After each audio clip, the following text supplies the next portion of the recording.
Nunani Pisimayo, Presenter will be from Edmar Greenland. Egeden, Edmar Egeden. Tana ICC Kunne, He Akune, is a council member and has Katinga been for Yusimalok to a Akago long Nupinga Sunut, time, for 3 years, Amalo with Ikayok ICC, Tigitsia, Tasimayaga, and he Angayok had Lunga, helped me a lot Mana as a Uhos president. Sahakaina Nekto, He will be our next Kalasi speaker. Nunani, Pivalia Yuning, Ingmar. Current issues in Greenland.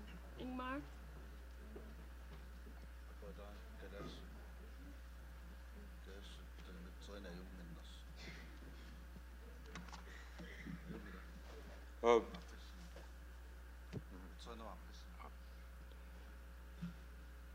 Madam President, Mary Simon, honorable ministers, fellow delegates, dear friends, it's a great honor to be given this opportunity to speak to you about current issues from a Greenlandic point of view. One of the reasons for working for home rule in Greenland about 20 years ago, when we really started the movement, was to because we saw so many good plans being made in Denmark, and when they had to be turned into reality in Greenland, they often failed.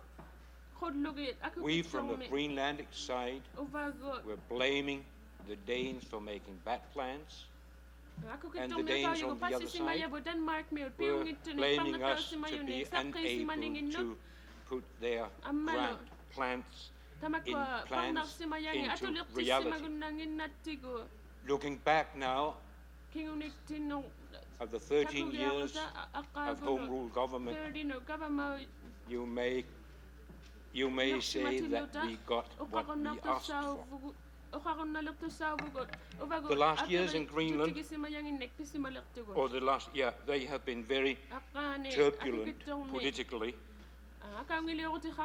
Last March, a new government took over, and with this new government, policy in Greenland seems to have gone from a consolidating period of a little more than a decade into a phase where new policies are introduced, new structures are being built, structures under which Greenland will enter the next century.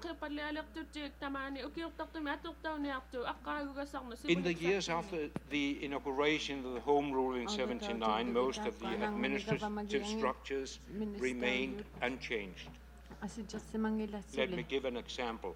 The Royal Greenland Trading Company was renamed to Greenland Trading, but it kept its monopolies, which includes the shipping between Denmark and Greenland.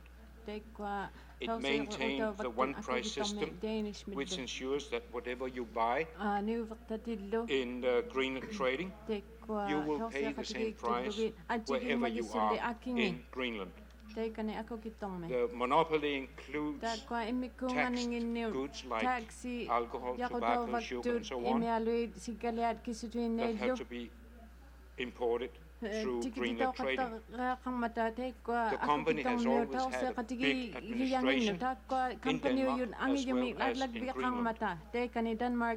Within the last year, analysis has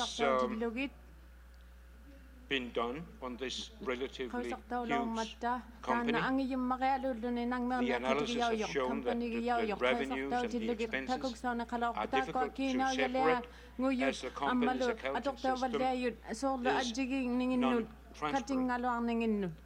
There seems to be much to gain, maybe several 100 million kroner, by subdividing the company. These very months, the subdivision is under negotiation and planning. The government and the political parties are active in sharing their considerations with the public. They travel throughout Greenland, meeting with politicians, organizations, and business people to discuss the impacts of that planned subdivision. As whenever a major change is underway in a society, the discussions tends to be very emotional and very heated. Other initiatives can give you an idea of what goes on in Greenland today. Greenland's trawler fleet, which was built up in the years with good fishery, has had to be diminished. The last year's decline in fishery and the reduction of the fishing fleet has been a very traumatic experience for our society. Today we have one of the most modern fishing fleets in the world, but we also have a shortage of fish, which is a serious growing problem. Hydroelectric power station will, in about 1 year from now, deliver electricity to the township of Nuuk, where about 1/5 of the whole population of Greenland lives. This will reduce the dependency on imported fuel, as it will reduce the pollution of the environment. I'm somewhat proud to see that project being put on, as the planning in most areas and the influence on the environment has been very well taken care of. Last January, the Home Rule government took over the health services. Even funds were moved from Denmark to Greenland for this purpose. It is and will be a most demanding job to adjust the health services so that they will fit Greenland in the coming years. Hospitals have to be restored. New deals with doctors and nurses. Organizations have to be settled. Many groups of patients, and I'm talking about the most heaviest and most traumatic cases, like complicated surgery and the most severe psychiatric patients, still have to be sent to Denmark, often for long periods. To be deported like that isolates you from your family and from your culture, which often unnecessarily adds to the suffering and the delay of the queuing process. The domestic air service is in many ways still depending on helicopters. This kind of service is very expensive and vulnerable to weather conditions. Greenland is a mountainous country, which makes construction of airstrips very expensive, and an efficient air traffic is of most importance for the development of the local societies. The political decision on where to build airstrips is a big and a hot actual issue in Greenland policy. Also, housing is a major problem. The waiting list for flats and houses are depressingly long. Too many houses and apartment buildings need a thorough restoration. For a country where state and the municipalities are the main owners of the apartments, buildings, this is a heavy burden in times with a troubled economy. When the Home Rule government nearly went bankrupt some years ago, the construction of houses and department buildings virtually stopped. As other societies under rapid cultural changes, also we have severe alcohol problems. Many families suffer from individual family members' abusive use of alcohol. It shows through violence in the families, through too many cases of fetal alcohol syndromes, through incidents of incest, through suicides, and through a general discord in many families. The social security system carries a very heavy burden. What makes these demands overwhelming is that the international economic decline also works in Greenland. And in addition, the cod has disappeared from the Greenland waters. Greenland's only mine closed a couple of years ago, and in the near future there will be no mines to open. And the cod is seemingly reluctant to return to Greenland. Actually, Where it went when it left us, we don't know.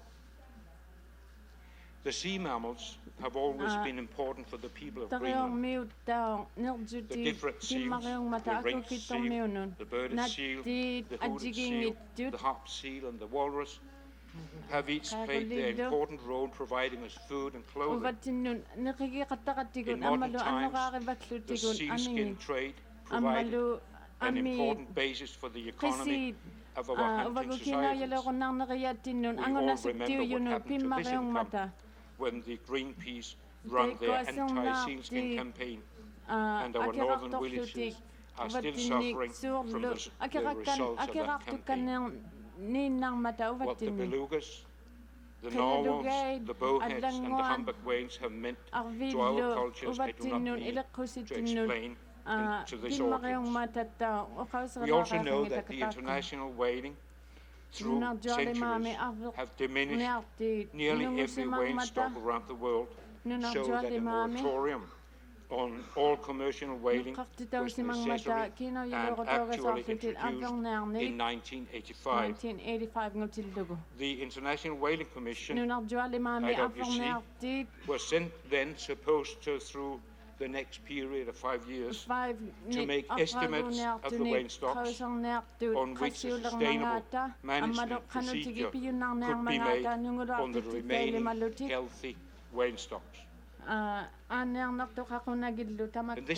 this time, the indigenous peoples of Greenland, Alaska and Chukotka have had special quotas for harvesting whales of different kinds in their different areas. During the moratorium, the public's views on whaling has changed drastically. Whaling has become unethical to many people, and the mere killing of the whales has become an important issue for the whale protectors. Today, the whale has become the symbol for the endangered environment, and the whales have nearly got a status as holy animals. The IWC is under pressure from organizations like the I4, the Monitor, and the Greenpeace, so that the construction of a new management procedure seemingly takes more time than necessary. In addition, the search for more human-killing methods may delay the restart of commercial whaling. This is a process that, in the long run, may influence the positive treatment we are giving as Aboriginal peoples in a negative way. IWC has a growing interest in having a decisive say on the management of the small cetaceans. If that happens, our hunt of belugas and narwhal will be influenced by the highly emotional views of the whale protectionists. Yeah, I want to congratulate the Inuit for their reviving of their whaling. On Wednesday, September the 4th, 1991, they landed the first bowhead whale since late in the 1920s.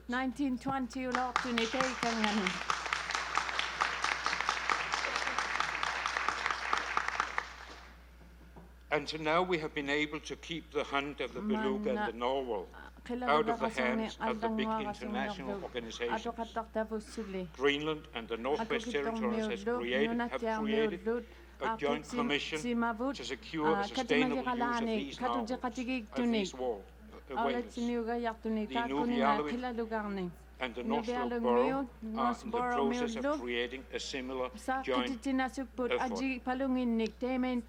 anti-skin campaign in mind, we have to be very aware of the outside world's activities concerning these whale species. On this background, there is a need for the ICC to revive its whaling commission. The commission can be a support for our political bodies as well as for the whalers in our areas. It's my hope that representatives from Alaskan Eskimo Whaling Commission, the Inuvialuit, and Greenland will take the first steps in that direction during this meeting. Going back to Greenland issues, I want to end my representation with some critical views. The political climate in Greenland has been very alert and very responding to the pressures a declining world economy has caused at a time with serious problems for our fisheries.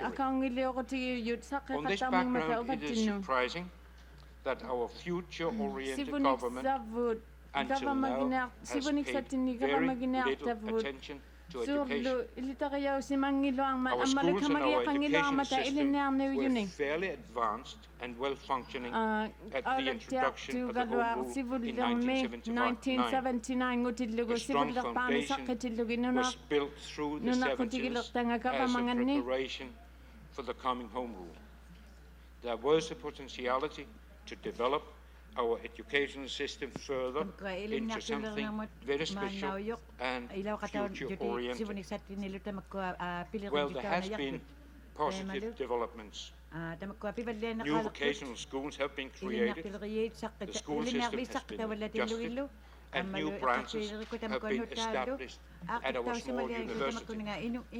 But these examples I would characterize as reactions to immediate needs and immediate problems. As I said earlier, Greenland suffers from the lack of resources and will be doing that for years. In such a situation, the attention must be put on the most valuable resource we have, to our children and to our young people. The quality of schooling will determine how today's children will function as adults. Are the schools good? Our children will be well-functioning and creative citizens in the future. If our schools fail, our children will be inactive and bad-functioning adults who, instead of contributing to the development of the society, will be depending on the social services. In times with economic hardships, it may be burdenful to develop and create a school system of high quality. But I want to say that, especially when resources are few, it is of vital importance that we try to create not only a school system that meets the needs of today, not just meets international standards, but of even, I want them to be of even higher quality than these in our surrounding countries. If we fail, we will not be able to deal successfully with our future society. The outer world has more and more impact on our daily life. If our young people are insufficiently prepared to that situation, we will see that the outer world again will gain control of our lands, control of our seas, and control of our resources.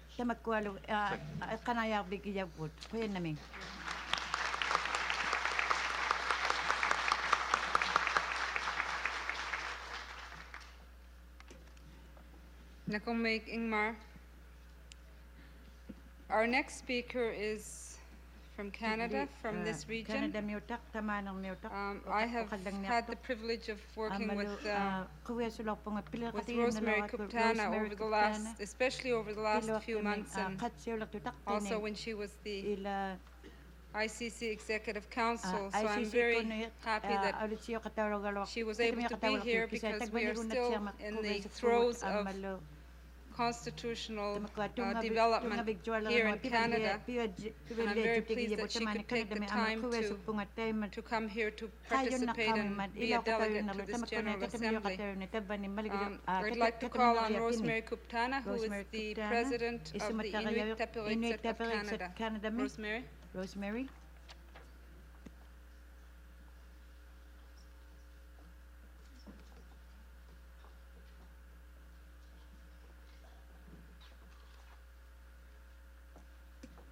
Thank you, Madam President, Mary Simon, Mary Simon. friends and colleagues. I'm I'm very pleased to be here today to describe to you current issues that are of importance to Canadian Inuit. This past year has been one of many challenges, of great challenges, and of historic achievements for Inuit in Canada. Like other Inuit, our efforts have focused upon self-government initiatives, promotion of Inuit language and culture, protection of our Arctic environment, encouragement of sustainable development, and attention to critical health and social issues. The current national constitutional reform process has required a great deal of attention and has been the primary focus of the Inuit Lakeside of Canada. Last summer's discussions began on a new initiative to amend the Canadian Constitution, a process which had been suspended after the failure of the Meech Lake Accord in 1990. Inuit have insisted that this Canada round include the constitutional entrenchment of the inherent right of Aboriginal self-government, protection of Inuit language and culture, and recognition of Aboriginal governance as one of three orders of governments in Canada, along with federal and provincial governments. Last fall, the federal government released a comprehensive package of proposals for reform called Shaping Canada's Future Together. A special joint parliamentary committee on a renewed Canada was formed to hold public hearings on these proposals across the country. ITC conducted its own consultations through the regional Inuit organizations, and these consultations resulted in the Pangnirtung Accord, which was adopted unanimously by the Inuit Assembly on the Constitution in September of 1991. There were three key principles, and they include that Inuit are a distinct people in society and should be constitutionally recognized as such. 2, that Inuit should have the inherent right to self-government, and that this right need not be defined for the purposes of constitutional entrenchment. And thirdly, that Inuit must have full, direct, and equal participation in all stages of the process of constitutional reform. Aboriginal peoples, like other peoples throughout the world, have been self-governing. The ability to govern oneself is a human right and cannot be taken away. The words inherent right to self-government simply recognizes that fact, a fact which must be expressly recognized and acknowledged in the Canadian Constitution. The Inuit Pirasat of Canada's brief, entitled Inuit in Canada, Striving for Equality, was formally presented to the Constitutional Affairs Minister Joe Clark on February the 6th, and later to the Special Joint Parliamentary Committee. The first public statement of the Inuit constitutional position in several years, it asserted and expanded upon 3 fundamental objectives of the Pangnirtung Accord. At Inuit insistence and other Aboriginal peoples in Canada, in early March, the federal and provincial governments took a historic step and agreed to involve Inuit and other Aboriginal peoples as full participants in all constitutional matters under discussion by ministers. And Inuit believe that this historic decision signified a turning point in Canadian history. Canada with the inclusion of Inuit and other Aboriginal peoples as meaningful and equal partners in Canada. The negotiations that we've been involved in have been very difficult, but ITC and other Aboriginal organizations have had considerable success in securing agreements with governments on several constitutional objectives. Governments are now prepared to constitutionally entrench the inherent right to self-government. Federal and provincial ministers have also agreed to recognize Aboriginal peoples as one of 3 orders of governments in Canada and as having an existing legislative authority to protect our languages and culture and the integrity of our societies. All parties have committed themselves to negotiate binding self-government agreements, and Inuit have also emphasized the need to protect Aboriginal and treaty rights from the effects of future transfers of powers between Ottawa and the provinces.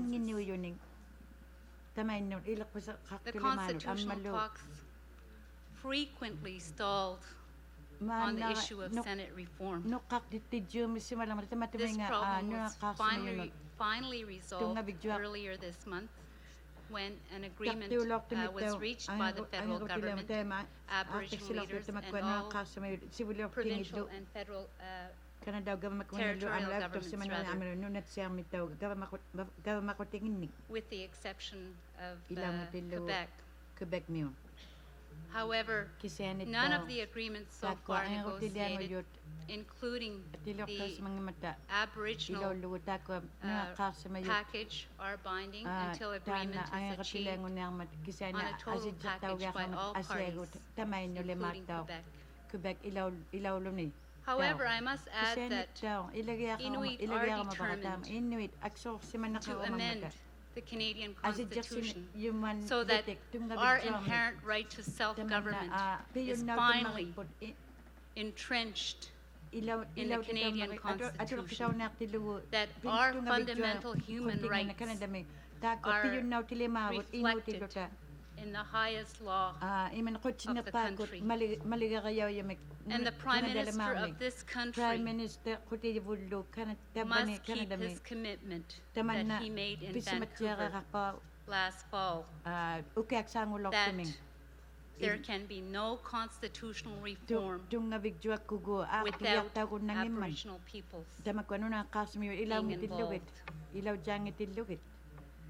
It is also my view that the package cannot be renegotiated simply for Quebec. Their views and their opinions have been represented in other ways at the table.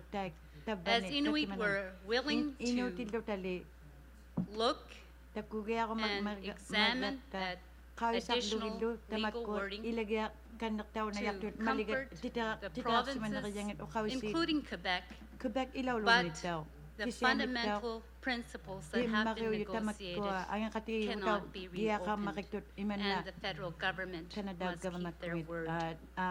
We are now at a critical stage in our negotiations in Canada. It's not certain where the process is, but we would urge that the Canadian government resolve the constitutional crisis in this country for the rights of Inuit.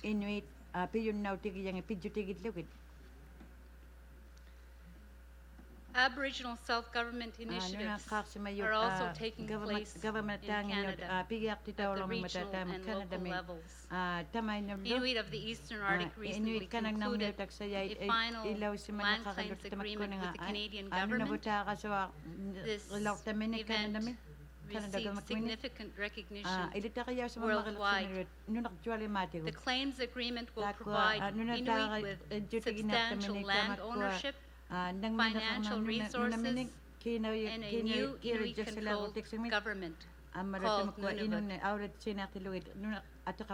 We are pleased that after 20 years of dedication and hard work, this agreement has been concluded and Nunavut will be realized, allowing Inuit a greater role in government decision-making. The Nunavut land claim. It's also a good news story for our country as a whole. At a time of national constitutional crisis, many Canadians view our land claim and our aspirations for Nunavut as a positive step in reshaping and renewing Canada's relationship with its Aboriginal peoples. Although the comprehensive land claims process has been a positive outcome for the Inuit of the Eastern Arctic, Labrador Inuit have not been so fortunate. After only 18 months negotiations between the Labrador Inuit Association, the federal government and the province of Newfoundland were suspended on June the 1st. Canada and the province of Newfoundland have been unable to agree on the most basic aspects of the land claim settlement process, especially their respective financial obligations. Labrador Inuit continue to suffer as a result because of the standoff between Canadian and Newfoundland governments.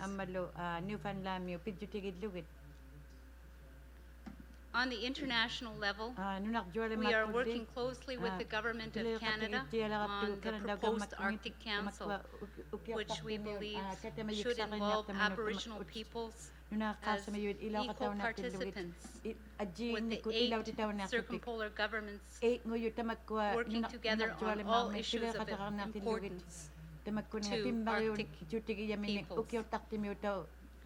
The Arctic Council panel, which is a small non-governmental group of Aboriginal and Southern Canadians, of which I'm co-chair along with Franklin Griffiths, has succeeded in convincing the Canadian government to advocate our position regarding the creation of an international Arctic Council.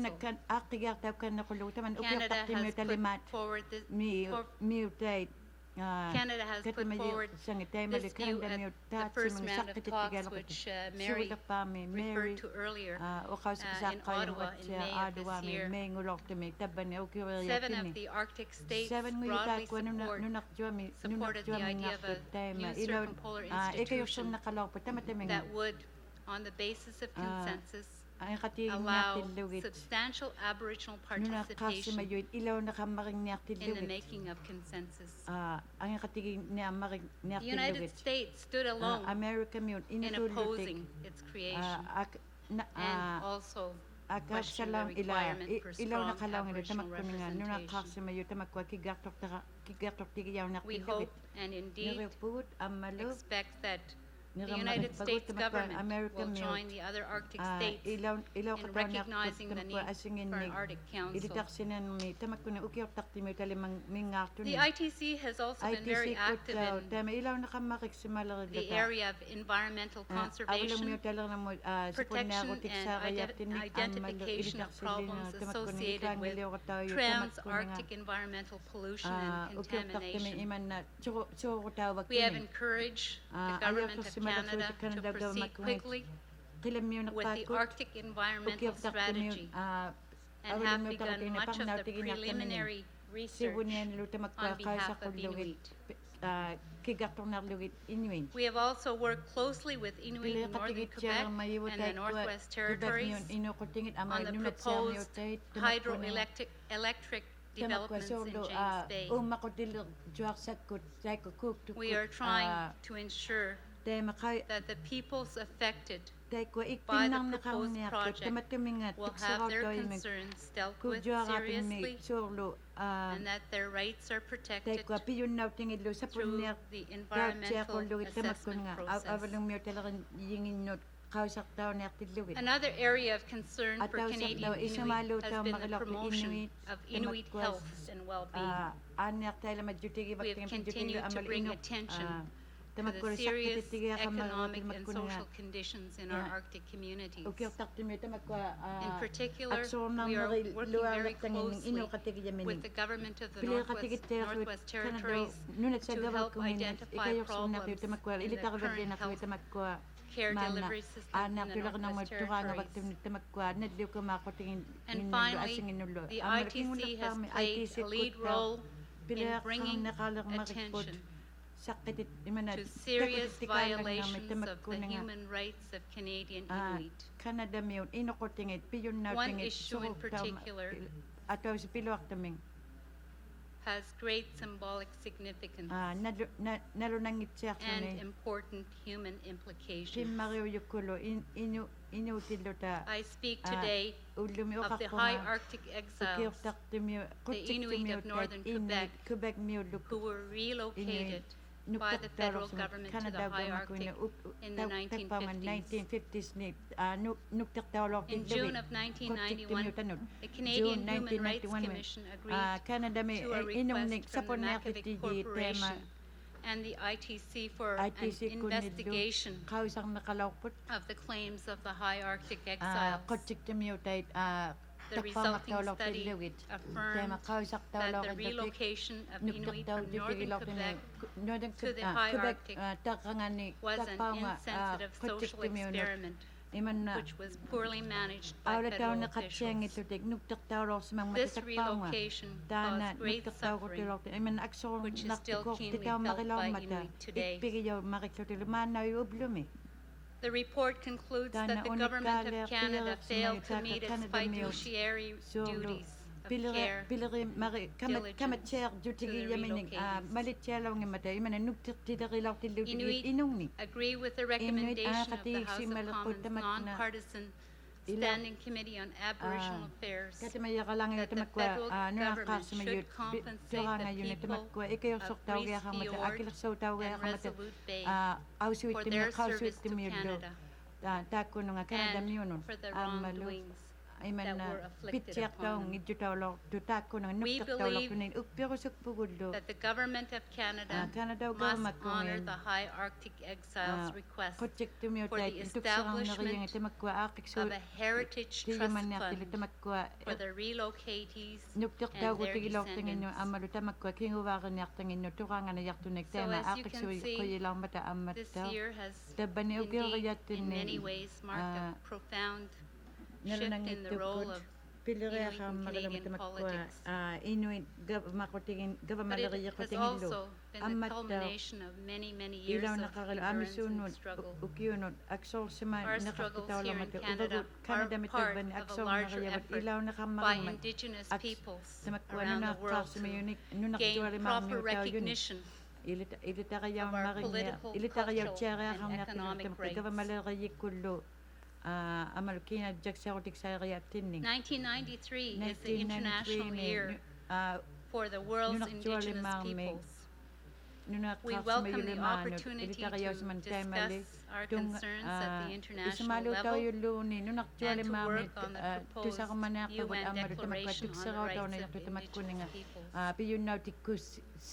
And we welcome the opportunity to share with all of you this week our experience in the hope that we can give each other support and strength in realizing our collective aspirations for Inuit.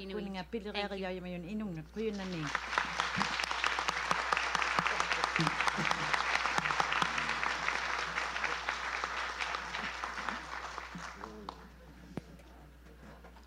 Thank you very much, Rosemarie. That concludes our speakers for the overview, except for Chakatka, which will take place tomorrow once our delegates arrive. Today we have all had a chance to hear about many issues, and I think what we have heard today will surely help our discussions in the next few days during the panel sessions. And starting tomorrow, you won't be sitting just listening to speeches. You will have an opportunity to speak out and to express your opinions and your concerns. Before we conclude the day, I have a few special guest speakers that will be making short presentations. The first one that will be speaking is a guest that we have from Brazil. His name is Sydney Possuelo. He is the president of Funai since June 1991, which is the equivalent to the Minister for Indigenous Affairs in Brazil. I had an opportunity to meet with Mr. Possuelo in Brazil at the Rio de Janeiro conference. He also had meetings with the ICC Executive Council, and at that time we invited him to come to the ICC General Assembly, and we are very pleased that he was able to accept our invitation. So here's Mr. Possuelo.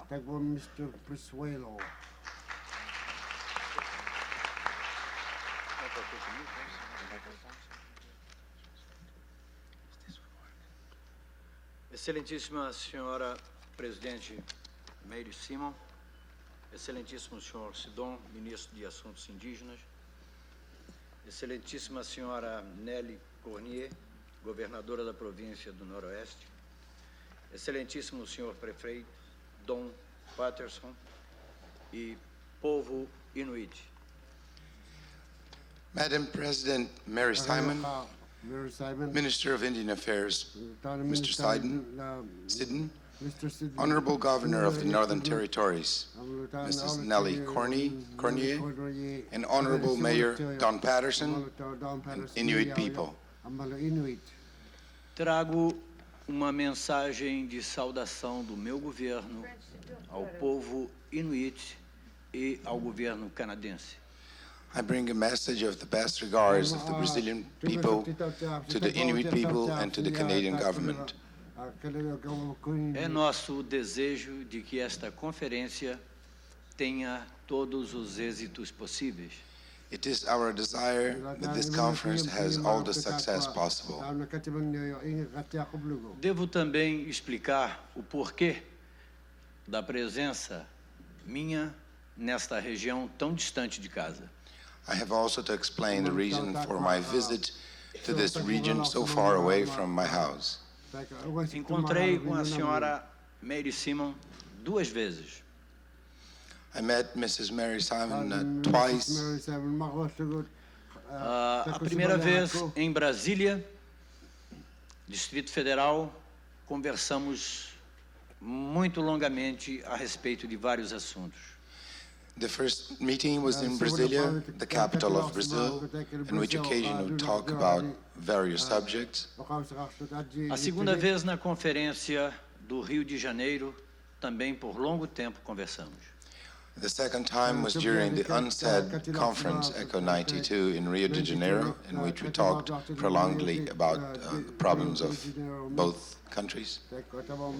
E de nossa conversa, cada vez mais firmava no meu pensamento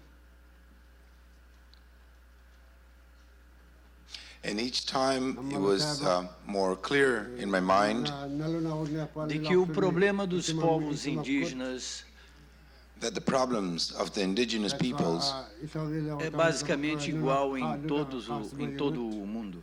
is basically the same around the world.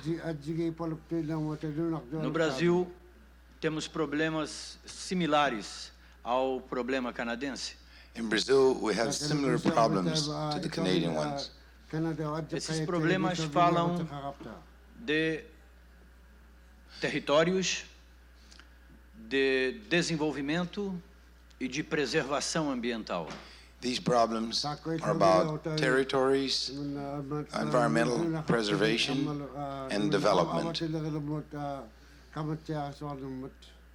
As minorias étnicas em todo o mundo têm problemas relativamente parecidos. Similar problems affect all the ethnic minorities around the world. No Brasil, por exemplo, temos a construção de grandes hidroelétricas e estradas que cortam territórios indígenas. In Brazil, we have problems with the large hydroelectric dams and highways that are being built crossing or even inside Indian territory. Problemas idênticos também temos sobre a autonomia territorial de cada reserva indígena. We also have problems with the authority and the use of the land by the indigenous people. De forma que nós acreditamos que o povo Inuit, por exemplo, and we believe that the Inuit people, for instance, cuja organização está bem mais adiantada do que as organizações indígenas brasileiras, whose political organization is much more developed than the Brazilian Indian organization, poderia nos ensinar bastante a respeito desses problemas. Could teach us a lot with their experience about these problems. Este é um dos motivos que me traz aqui. This is one of the reasons why I'm here. Aprender com o povo Inuit, a sua organização e também com o governo canadense como tratar assuntos similares. To learn with the Inuit people about their organization and with the Canadian government about how to deal with such issues. Espero que essa minha vinda ao Canadá seja o início de uma troca de informações e de visitas simultâneas. I hope that this visit that I made to Canada is just the beginning of an exchange of information between our peoples. Do povo Inuit, acredito que eu tenho muito a aprender. From the Inuit people, I believe I have a lot to learn. Apesar de ser do governo, acredito que exatamente por isso é com os povos indígenas que eu devo aprender alguma coisa no tratar dos assuntos indígenas. Despite the fact that I belong to the Brazilian government, I do believe that it is with the indigenous people that I have to learn about how to deal with them. Eu quero agradecer o embaixador canadense no Brasil. I want to thank the Canadian ambassador in Brazil, que tem auxiliado muitos povos indígenas do Brasil. That has helped tremendously the Brazilian indigenous people. Ao governo canadense por haver facilitado a minha vinda ao Canadá. To the Canadian government for having facilitating my trip to Canada. E principalmente eu quero agradecer ao generoso povo Inuit. And mostly I want to thank the generous Inuit people que por alguns dias nos permite estar nas suas terras, that for a few days will allow us to stay in their land, que nos abriga e nos alimenta, that host us and feed us, e que também nos dá alegria e conhecimento. that bring us also happiness and knowledge. Os meus mais sinceros e profundos agradecimentos e o meu desejo de que essa conferência tenha pleno êxito. My deepest and sincere thank you, and my wishes that this conference reaches tremendous success. Thank you very much.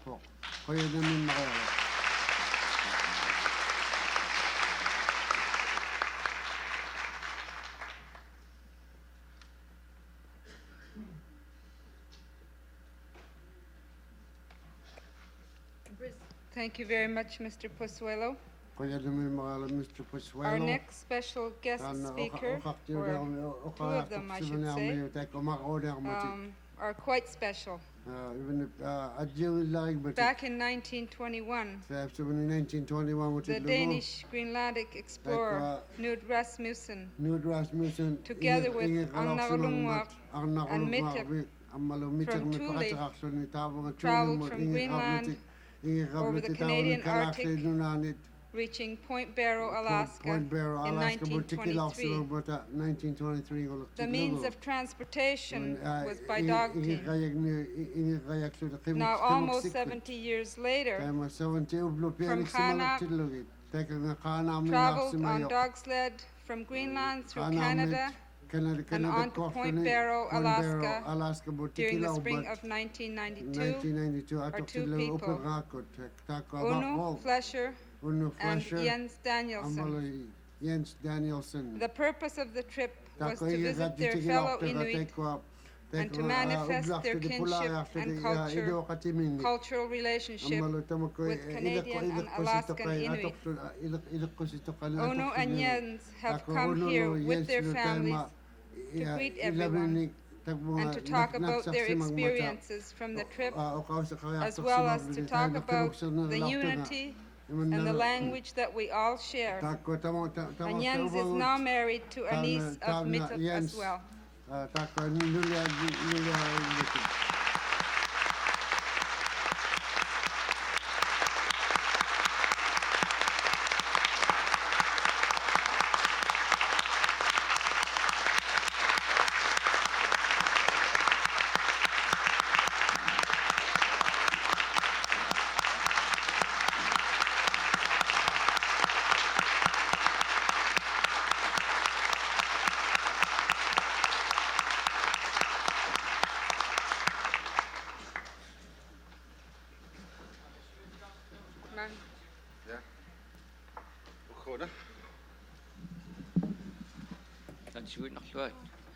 Nasuiatidaassavassi atisamakkusuni suliaanaqarsimanersut Jensi atisarivai serianniaamia timimigu atorpa taadu nannuneqarleqarpo aaqateqarluni puisiamiinik taadu puisiamiinik kameqarpo alulerneqarsimasunik ussuamianik ukallillu amiani alerseqarluni ukiumi issittumu anganatilta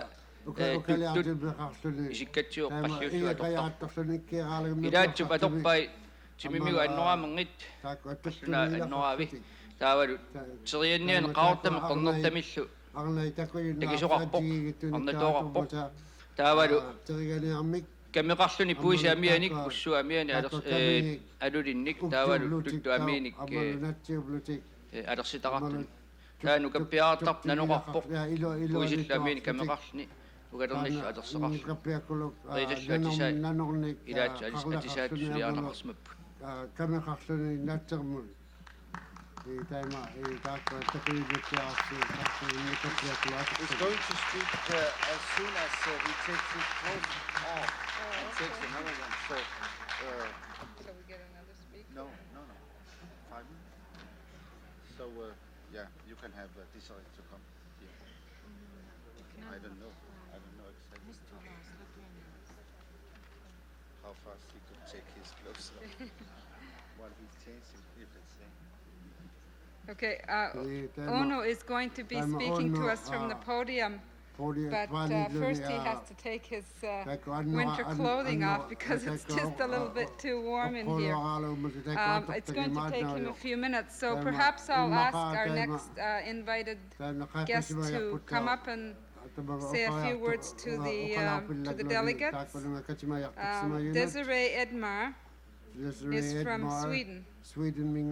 She is the Assistant Undersecretary for Polar Affairs for the Ministry for Foreign Affairs in Stockholm, Sweden. We have had an opportunity to work with Desiree on a number of occasions, namely during the Finnish initiative negotiations that led up to the agreement that was signed last June on the protection of the Arctic Environmental Protection Strategy. And more recently, I have had the opportunity to work with Desiree on the Arctic Council initiative. Desiree?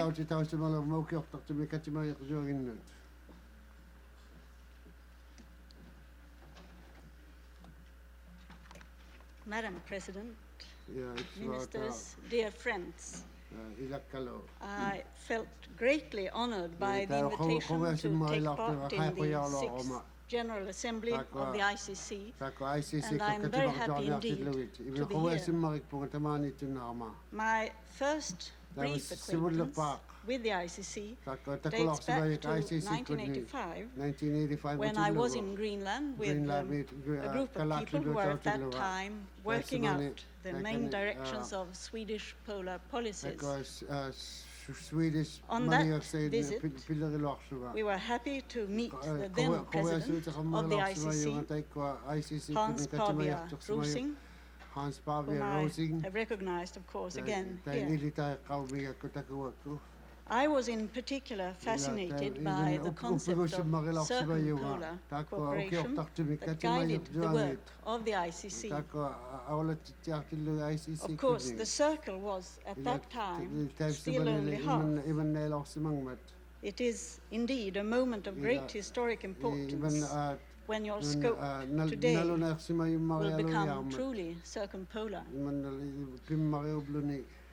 That Greenland voyage, my first and so far only, was to me an eye-opener in many respects.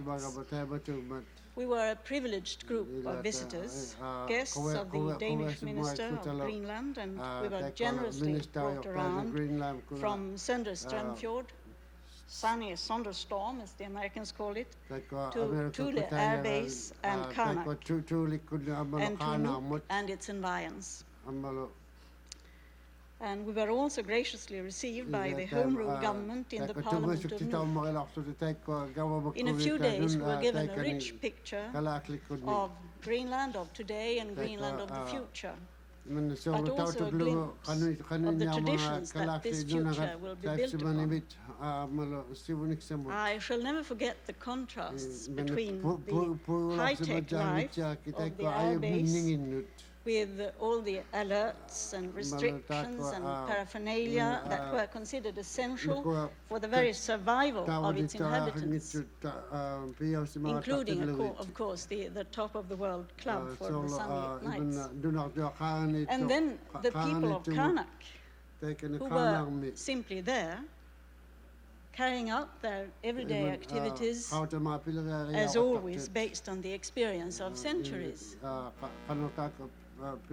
Coming back from Greenland to Stockholm, I brought greetings from Karnak to two young Swedish people who had already made the acquaintance of this remote and friendly place.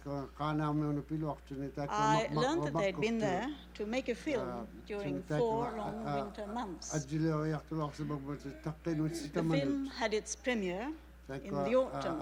It was called Inuit, the people of the navel of the earth.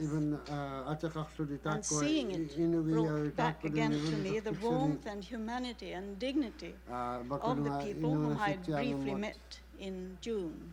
I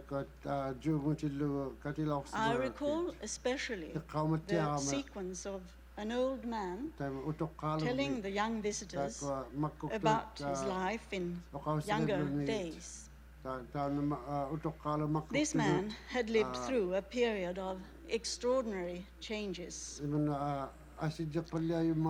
the advent of the wireless in the home of the parish priest, news of the outer world was broadcast to the community. And thus they came to learn that there was a war on. And do you know, the old man said, and his eyes filled with horror at the thought, we were told that they shot at human beings. And he shook his head. Hunt seals I do, but to shoot at human beings. Now, the dignity and the inviolability of human life was basic to the culture of this elder of Karnak. It's not as if he had led a privileged life. On the contrary, his life had been one long struggle for survival. But this he knew, that you do not kill a brother who may be the one to save your own life the next day. And in a broader sense, the situation is the same for all mankind. We are all struggling for our survival. We are all interdependent. But contrary to life in Karnak, in the case of the world globally, it's man himself that is the most dangerous threat to life on Earth. Not only do we shoot at each other, but we are also on the way of destroying our own habitat and that of our children. The respect for life and the care for nature as the cradle and home of man are qualities of the cultures of the Arctic peoples, which we must all be brought to understand and appreciate. After that first brief meeting with Inuit culture in Greenland, my contacts with the peoples of the north were reopened, as was mentioned also here by Mary, through the Rovaniemi process, which also brought me for the first time actually to Northwest Territories, to Yellowknife, and to drum dancing in Delta Village. In our common efforts to preserve the Arctic environment, I had the pleasure of getting to know more closely, professionally, your now retiring president. And I wish really to stress here what has already been said earlier, that Mary is highly respected by all governments around the pole. And what's perhaps even more interesting, also highly feared by some. Not only on a personal basis, but also as a representative of the Swedish government, I wish to express our high appreciation of the constructive cooperation we have had with you and with your organization. We have also, in the course of the Rovaniemi process, developed close cooperation with with the people of the Swedish Arctic, the Sami, with the national Sami organizations, and together with Norway and Finland, with the Nordic Sami Council. And in my opinion, there are in our part of the world few better examples of sustainable development lifestyle than the traditional Inuit, Sami, and also Indian cultures. Understanding the conditions of sustainability is the backbone of your cultures and the explanation of many thousand years of survival in this harsh climate. And it is this experience that we must now bring into the more far-reaching plans for the future development of the North. The survival of the North is in fact not self-evident at all, or rather